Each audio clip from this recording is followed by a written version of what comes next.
Hello बच्चों, आज के इस वीडियो में हम अ, आप सभी के लिए क्लास 10th के लिए इस बार के जो भी एग्ज़ाम देने वाले हैं उसके लिए मॉडल सेट का पेपर लेकर आए हैं, जो बहुत ही इम्पोर्टेंट होने वाला है। जो भी इस बार आप एग्ज़ाम देने वाले हैं उसके लिए बहुत ही मददगार होंगे। तो वीडियो को बिना स्किप किए हुए पूरा ज़रूर देखें और अपनी तैयारी को जांचें, आपकी तैयारी कितनी हो चुकी है और कितनी बाकी है। इसमें टोटल कुल 80 प्रश्न रहेंगे। यदि आप 60 प्रश्नों का उत्तर सही देते हैं तो आपकी तैयारी बहुत ही अच्छी है, और यदि 60 से कम है तो आपको बहुत मेहनत करने की ज़रूरत है। यदि इस चैनल को आप सब्सक्राइब नहीं किए तो प्लीज़ चैनल को सब्सक्राइब कर देना, वीडियो यदि अच्छा लगा हो तो।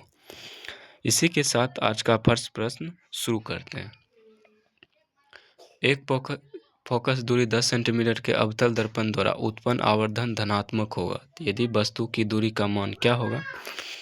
ऑप्शन ए है 10 सेंटीमीटर से अधिक, ऑप्शन बी है 20 सेंटीमीटर से अधिक, ऑप्शन सी है 10 सेंटीमीटर से कम, ऑप्शन डी है इनमें से कोई नहीं। तो इसका हो जाएगा क्या चीज़? 10 सेंटीमीटर से कम। Option C is the right answer. अगला प्रश्न देखते हैं। फोकस से ध्रुव की ओर जाने पर अवतल दर्पण में आवर्धन का मान क्या होता है? तो बढ़ता है। Option B is the right answer. अगला प्रश्न देखते हैं। जल विद्युत संयंत्र किस ऊर्जा को विद्युत ऊर्जा में रूपांतरित करता है? नाभिकीय ऊर्जा, ये ऑप्शन बी है सौर ऊर्जा, ऑप्शन सी है स्थितिज ऊर्जा, ऑप्शन डी है तापीय ऊर्जा। तो जो जल विद्युत संयंत्र किस ऊर्जा को विद्युत ऊर्जा में परिवर्तित करता है? कौन करता है? तो तापीय ऊर्जा। Option B D is the right answer. अगला प्रश्न देखते हैं। सभी प्रश्न बहुत ही इम्पोर्टेंट है, वीडियो को स्किप मत करिए, पूरा जरूर देखिए। अगला प्रश्न है, तांबे की तार की एक आयताकार कुंडली किसी चुंबकीय क्षेत्र में घूर्णी गति कर रहे थे। इस कुंडली में प्रेरित विद्युत धारा की दिशा में कितने परिवहन के पश्चात परिवर्तन होता है? कितने परिवहन के पश्चात होता है? तो आधा। Option B is the right answer. 5वां प्रश्न है, एक अवतल दर्पण के प्रधान अक्ष पर चलती चींटी का प्रतिबिंब सीधा तथा बढ़ता जा रहा है, तो चींटी की गति की दिशा क्या होगी? तो चींटी की गति की दिशा क्या होगी? फोकस से ध्रुव की ओर। Option B is the right answer. यह बिहार बोर्ड द्वारा जारी किया गया है, मॉडल सेट है। साइंस यानी विज्ञान का है, वीडियो को पूरा जरूर देखिए। 6वां प्रश्न है, आँख के लेंस की वक्रता त्रिज्या को नियंत्रित करती है। तो ऑप्शन ए है दृष्टिपटल, ऑप्शन बी है परितारिका, ऑप्शन सी है पुतली, ऑप्शन डी है पक्षमाभि मांसपेशी। तो आँख की लेंस की वक्रता त्रिज्या कौन नियंत्रित करती है? तो option D is the right answer, पक्षमाभि मांसपेशियाँ। कुछ बादलों का रंग उजला क्यों होता है? तो आपको बताना है कुछ बादलों का रंग क्यों उजला होता है? तो परिकिरणन के कारण। Option B is the right answer. अगला है, प्रतिरोध का एसआई मात्रक होता है। तो प्रतिरोध का एसआई मात्रक क्या होता है? तो सारे एसआई मात्रक बहुत ही इम्पोर्टेंट है, पूरा सारे एसआई मात्रक याद जरूर कर लें। अगला प्रश्न है, ओजोन परत का अवक्षय करता है। तो ओजोन परत का अवक्षय करता है CFC। Option B is the right answer. अगला प्रश्न है, निम्नलिखित जीवों में किसमें अलैंगिक जन्म मुकुलन द्वारा होता है? तो आपको बताना है किसमें मुकुलन द्वारा होता है? तो ईस्ट द्वारा। Option D is the right answer. यदि आपको प्रश्न नहीं याद हो तो वीडियो को पूरा फिर से ज़रूर देखें, सारे प्रश्न याद कर लें, बहुत ही इम्पोर्टेंट होने वाला है सारा प्रश्न। अगला प्रश्न है, पादप हार्मोन का एक उदाहरण है। तो पादप हार्मोन का एक उदाहरण है IAA, बी है TSH, सी है ACH, डी है ACTH। इसका हो जाएगा option A is the right answer.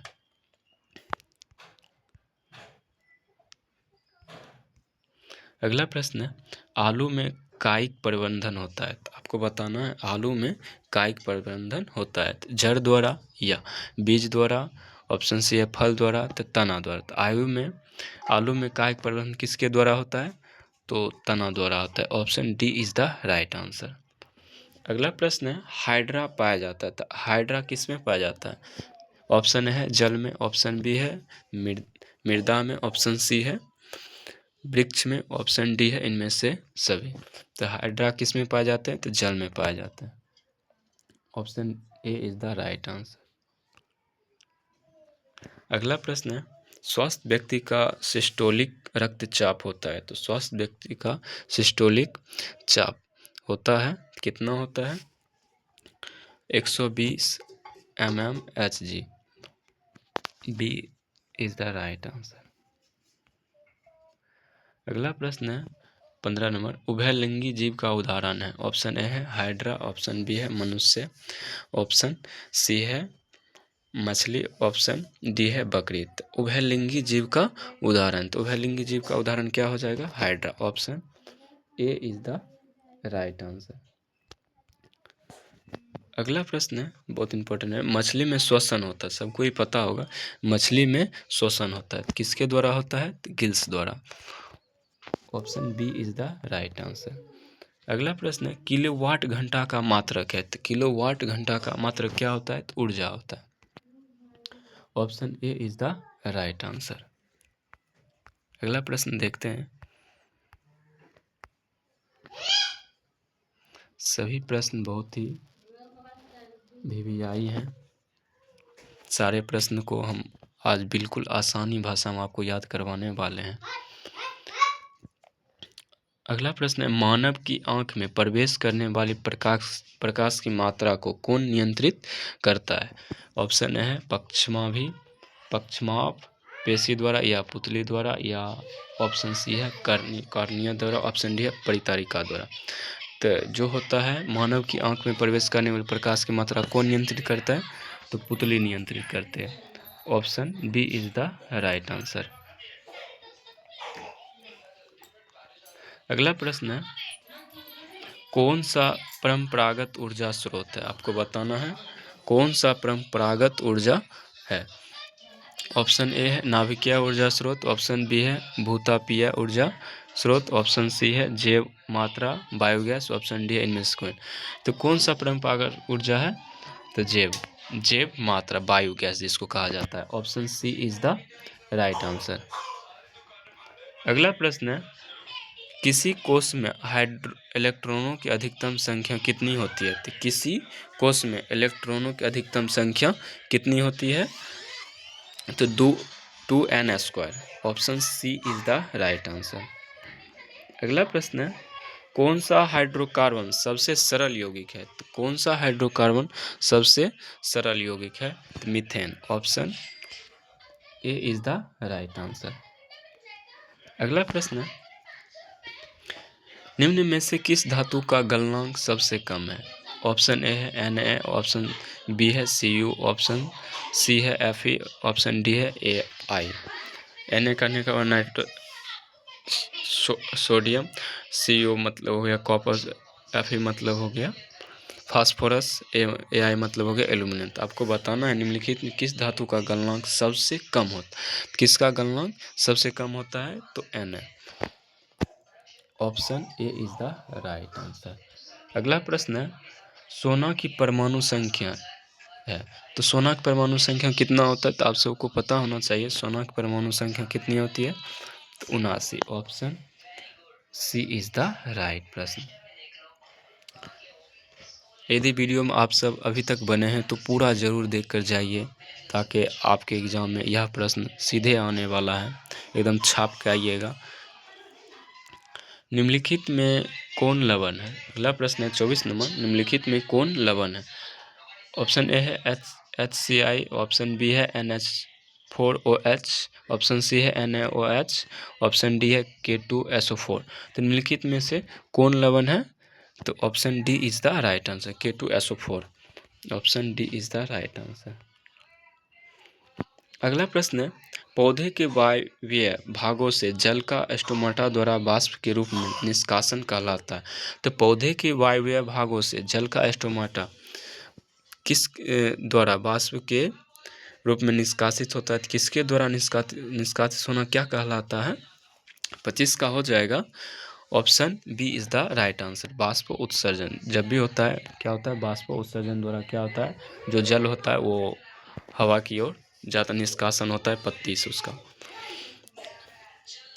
अगला प्रश्न है, बाघ उपभोक्ता है। तो बाघ उपभोक्ता आपको बताना है प्रथम पोषी स्तर, या ऑप्शन बी है द्वितीय पोषी स्तर, ऑप्शन सी है तृतीय पोषी स्तर, ऑप्शन डी है इनमें से कोई नहीं। तो बाघ उपभोक्ता क्या हो जाएगा? तृतीय पोषी स्तर। Option D is the right answer. यदि हमारे चैनल पर आप पहली बार विजिट किए हैं तो प्लीज़ चैनल को सब्सक्राइब कर देना यदि वीडियो अच्छा लगा हो तो। और ईमानदारी पूर्वक आप प्रश्न कितनों का सही जवाब दिए कमेंट में ज़रूर लिखना, ताकि आपकी तैयारी को जांचा जाए, आप कितनी तैयारी कर चुके हैं या और कितनी बाकी है।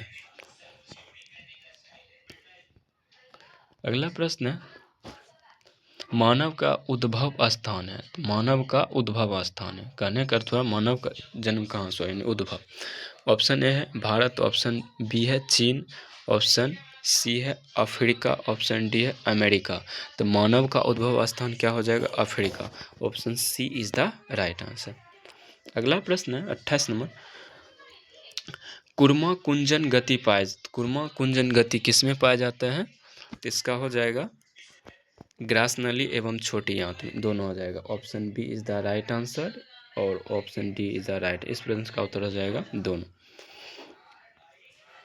अगला प्रश्न है, खुला परिवहन तंत्र पाया जाता है। तो खुला परिवहन तंत्र किस में पाया जाता है? ऑप्शन है कबूतर में, ऑप्शन बी है तितली में, ऑप्शन सी है मनुष्य में, ऑप्शन डी है बिल्ली में। तो खुला परिवहन किस में पाया जाता है? तो तितली में। Option B is the right answer. अगला प्रश्न है, रक्त में ऑक्सीजन का वाहक है। रक्त में ऑक्सीजन का वाहक क्या हो जाएगा? तो हो जाएगा haemoglobin. Option C is the right answer. अगला प्रश्न है, मानव में ऑटोसोम की जोड़ियां की संख्या होती है। तो मानव में ऑटोसोम की जोड़ियों की संख्या कितनी होती है? तो आपको बताना है, इसका हो जाएगा option D is the right answer, 22। कितने जोड़े होते हैं? 22 जोड़े। सभी प्रश्न आपको बिल्कुल ही इजी तरीके से याद हो जाएगा। वीडियो को पूरा ज़रूर देखिए, यदि स्किप करिएगा तो कहीं आपके लिए पछताना ना पड़ जाए। अगला प्रश्न है, प्रकाश संश्लेषण के लिए दृश्य प्रकाश स्पेक्ट्रम का सबसे प्रभावी रंग है। तो प्रकाश संश्लेषण के लिए दृश्य प्रकाश स्पेक्ट्रम का सबसे प्रभावी रंग क्या हो जाएगा? ऑप्शन ए है लाल, ऑप्शन बी है नीला, ऑप्शन सी है पीला, ऑप्शन डी है हरा। इस प्रश्न का उत्तर हो जाएगा लाल। क्या हो जाएगा? लाल। और सबसे कम बोलता है क्या हो जाता है? नीला। अगला है, आवर्त सारणी की किसी समूह के सभी तत्वों की संयुक्ता होती है। तो आवर्त सारणी के सभी तत्वों की संयुक्ता तो क्या होती है? तो समान होती है। Option A is the right answer. अगला प्रश्न है, निम्नलिखित में कौन शराब के रूप में उपयोग में आता है? किस में शराब के रूप में उपयोग में आता है? कौन आता है? Ethanol. Option A is the right answer. अगला प्रश्न है, आवर्त सारणी के तृतीय वर्ग में तत्वों की संख्या होती है। आवर्त सारणी में तृतीय में वर्गों की संख्या कितनी होती है? तो इसका हो जाएगा option D is the right answer. अगला प्रश्न है, सौर सेल में किसका उपयोग होता है? 36 नंबर है, सौर सेल में किसका उपयोग होता है? सिलिकॉन का। Option C is the right answer.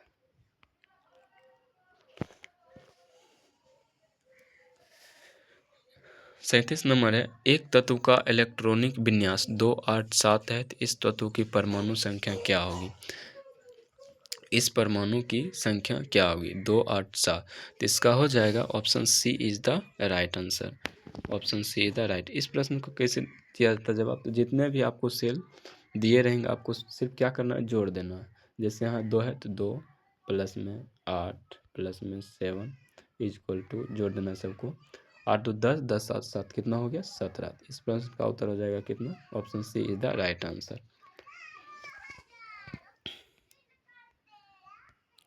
अगला प्रश्न देखते हैं। सोडियम फास्फेट का अणुसूत्र होता है, जितने भी अणुसूत्र होते हैं सभी इंपॉर्टेंट है, सभी को आपको याद कर लेना है एग्जाम देने से पहले। तो सोडियम फास्फेट का अणुसूत्र क्या होता है? तो सोडियम अणुसूत्र का फास्फेट क्या होता है? ऑप्शन ए है NaPO4, ऑप्शन बी है Na3PO4, ऑप्शन सी है Na2PO4 = 3, ऑप्शन डी है Na2PO4। तो सोडियम फास्फेट का अणुसूत्र क्या होता है? तो Na3PO4, option B is the right answer. अगला प्रश्न देखते हैं। ब्रिक की संरचनात्मक एवं क्रियात्मक इकाई को क्या कहते हैं? ब्रिक की संरचनात्मक क्रियात्मक इकाई को क्या कहते हैं? ऑप्शन ए है मूत्राशय, ऑप्शन बी है ग्लोमेरुलम, ऑप्शन सी है बोमेन, संपुट या नेफ्रॉन। तो इसको क्या कहते हैं? नेफ्रॉन कहते हैं। Option D is the right answer. अगला प्रश्न है, पवन विद्युत जनित्र में पवन की चाल कम से कम कितनी होनी चाहिए? तो पवन विद्युत में जनित्र में पवन की चाल कम से कम कितनी होनी चाहिए? तो 15 किलोमीटर घंटा होनी चाहिए। कितनी होना चाहिए? तो 15 किलोमीटर घंटा होनी चाहिए।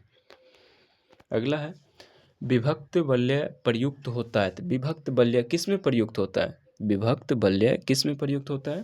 तो डिसीमीटर। किस में होता है? डिसीमीटर। विभक्त वलय डिसीमीटर। अगला है, धात्विक चालकता पदार्थ के अंदर किस कण की गति पर आश्रित रहती है? तो धात्विक जो कण होते हैं वो किस पदार्थ के अंदर किस कण की गति पर आश्रित होते हैं? तो 47 का हो जाएगा इलेक्ट्रॉन। क्या हो जाएगा? Electron. Option A is the right answer. इसका क्या हो जाएगा? इलेक्ट्रॉन। धात्विक चालकता किस पे निर्भर गति पर आश्रित रहते थे? तो इलेक्ट्रॉन। किस पे? इलेक्ट्रॉन पे।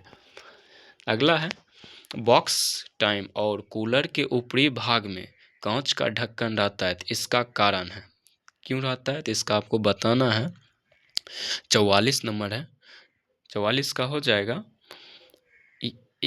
यह देखना कि कुकर के अंदर रखा भोजन पक रहा है या नहीं। ऑप्शन बी है विकिरण द्वारा उष्मा की हानि को रोकना। ऑप्शन सी है बॉक्स के भीतर धूल कणों को जाने से रोकना। ऑप्शन डी है इनमें से कोई नहीं। तो इसका हो जाएगा विकिरण द्वारा उष्मा की हानि को रोकना। Option B is the right answer. अगला प्रश्न है 45 नंबर। इसका वोल्टता P1 पर शक्ति P1 का एक प्रतिरोधक वोल्टता V2 पर शक्ति P2 के प्रतिरोध की श्रेणी में जुड़ा है, तो समतुल्य प्रतिरोध होगा। तो इसका समतुल्य प्रतिरोध क्या हो जाएगा? V1 का स्क्वायर प्लस V2 का स्क्वायर बटे P1 प्लस क्या हो जाएगा? P2। Option A is the right answer. अगला प्रश्न है, घरेलू विद्युत परिपथ में प्रत्यावर्ती धारा की आवृत्ति होती है। तो घरेलू परिपथ में प्रत्यावर्ती धारा की आवृत्ति क्या होती है? तो 50 Hz। Option A is the right answer. अगला प्रश्न है, निम्नलिखित में किसका आवर्तनांक सबसे कम होता है? तो सबसे कम ऑप्शन ए है तारपीन, ऑप्शन बी है बेंजीन, ऑप्शन सी है पानी, ऑप्शन डी है केरोसिन। तो किसका सबसे कम होता है? तो पानी का। Option C is the right answer. अगला है, एक साधारण प्रिज्म कितने सतहों से घिरा होता है? सबको पता होगा कितने सतहों से घिरा होता है? 6। वृक्क सहायता प्रदान करता है। वृक्क सहायता किस में प्रदान करता है? तो उत्सर्जन में। Option C is the right answer. अगला प्रश्न है, प्रकाश संश्लेषण होता है, सबको पता होगा प्रकाश संश्लेषण कब होता है? तो दिन में होता है, केवल दिन में होता है। Option B is the right answer. अगला है, सिनेप्टिक नॉब्स पाया जाता है। सिनेप्टिक नॉब्स किस में पाया जाता है? तो किस में पाया जाता है? तो न्यूरॉन में। Option D is the right answer. अगला प्रश्न देखते हैं, निम्न में से सबसे तेज हृदय धड़कन किसका धड़कता है? किसका धड़कता है? ऑप्शन ए हाथी, ऑप्शन बी है आदमी, ऑप्शन सी है चूहा, ऑप्शन डी है व्हेल। तो किसका हृदय धड़कन सबसे अधिक धड़कता है? चूहा को। Option C is the right answer. अगला प्रश्न है, कोशिकीय ईंधन निम्न में से कौन है? तो आपको बताना है कोशिकीय ईंधन निम्नलिखित में से कौन है? ऑप्शन है प्रोटीन, ऑप्शन बी है ग्लूकोज, ऑप्शन सी है वसा, ऑप्शन डी है इनमें से कोई नहीं। तो कोशिकीय ईंधन निम्नलिखित में से क्या है? तो हो जाएगा इसका glucose. Option B is the right answer. ATP में फास्फेट की संख्या कितनी होती है? एटीपी में फास्फेट की संख्या कितनी होती है? 3 होती है। कितनी होती है? 3 होती है। निम्नलिखित में कौन मनुष्य का एक उत्सर्जी अंग नहीं है? निम्नलिखित में से कौन मनुष्य का उत्सर्जीय अंग नहीं है? फेफड़ा, वृक्क, अग्नाशय या त्वचा? तो निम्नलिखित में से मनुष्य के एक उत्सर्जी अंग कौन नहीं है? तो अग्नाशय। Option C is the right answer.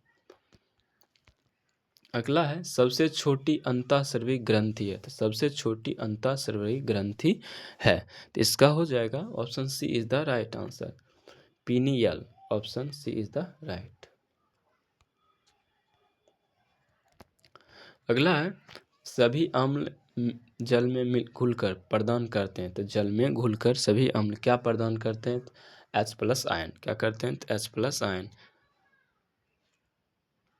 Option A is the right answer. सभी अम्ल जल में घुलकर क्या प्रदान करते हैं? H+ ion.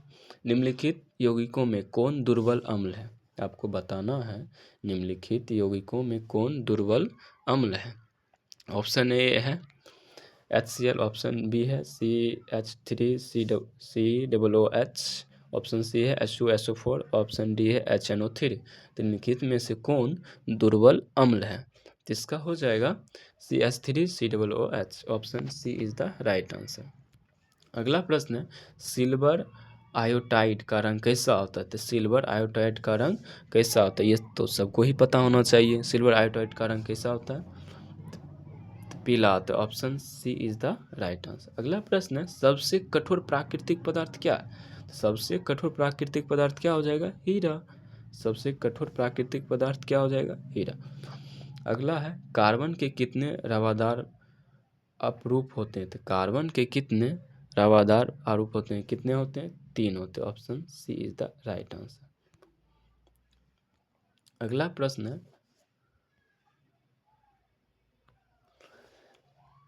जिंक ब्लेड किस धातु का अयस्क है? आपको बताना है जिंक ब्लेड किस धातु का अयस्क है। तो जिंक क्या हो जाएगा? 62 का हो जाएगा बी, जिंक Zn। अगला है नाइट्रोजन के अणु में 2 परमाणु के बीच कितने आबंध होते हैं? नाइट्रोजन के परमाणु में 2 कितने आबंध होते हैं? तो 3 आबंध होते हैं। Option C is the right answer. अगला प्रश्न है एल्काइन का सामान्य सूत्र क्या है? तो एल्काइन का जितने भी सूत्र हैं सभी इंपॉर्टेंट। एल्काइन का सामान्य सूत्र क्या है? तो क्या हो जाएगा? CnH2n-2। Option C is the right answer.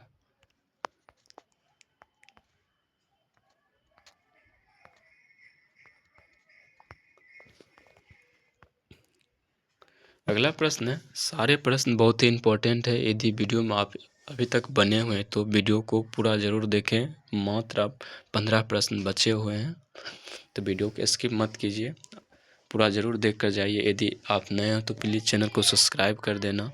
यदि वीडियो अच्छा लगा हो तो इस तरह के वीडियो हम लाते रहेंगे। कमेंट में ज़रूर अपना राय लिखें। अगला प्रश्न है सामान्य नेत्र के लिए दूरबिंदु क्या होती है? तो सामान्य के लिए दूरबिंदु क्या होती है? तो अनंत होती है। Option D is the right answer. अगला है यदि किसी बीम का प्रतिबिंब का आवर्धन ऋणात्मक है तो उस प्रतिबिंब की प्रकृति क्या होगी? तो उस बीम की प्रकृति क्या होगी? तो आपको बताना है 66 नंबर प्रश्न है, इसका हो जाएगा वास्तविक और उल्टा। Option D is the right answer. अगला है प्रकाश के परावर्तन के कितने नियम है?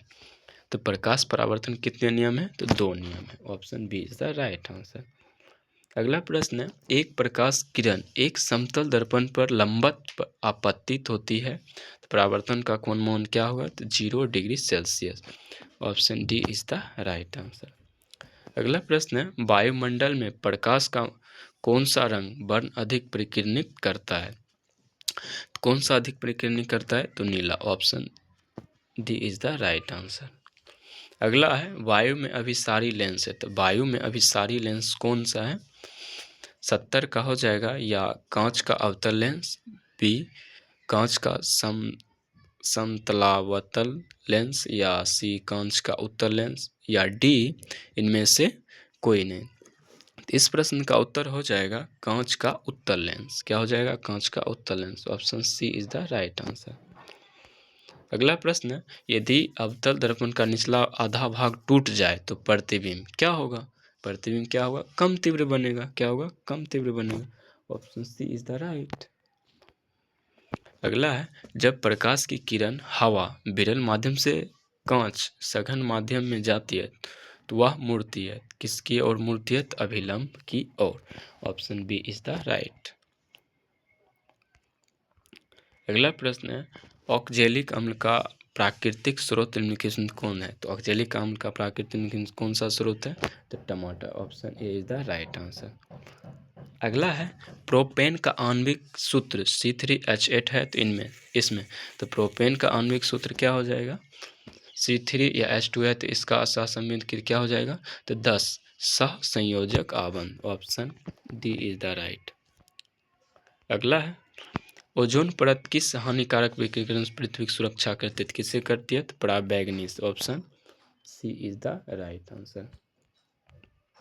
अगला प्रश्न है, कौन सा अधातु कमरे के तापमान पर तरल अवस्था में पाया जाता है? कौन सा तापमान जो कमरे की तापमान पर कौन सी द्रव अवस्था में पाया जाता है? तो bromine. Option B is the right answer. अगला प्रश्न देखते हैं, निम्नलिखित में कौन अधातु है? 77 का निम्नलिखित में कौन धातु है? AS। अगला है, CaCO3 बराबर CaO S प्लस CO2 किस प्रकार की अभिक्रिया है? किस प्रकार की अभिक्रिया है?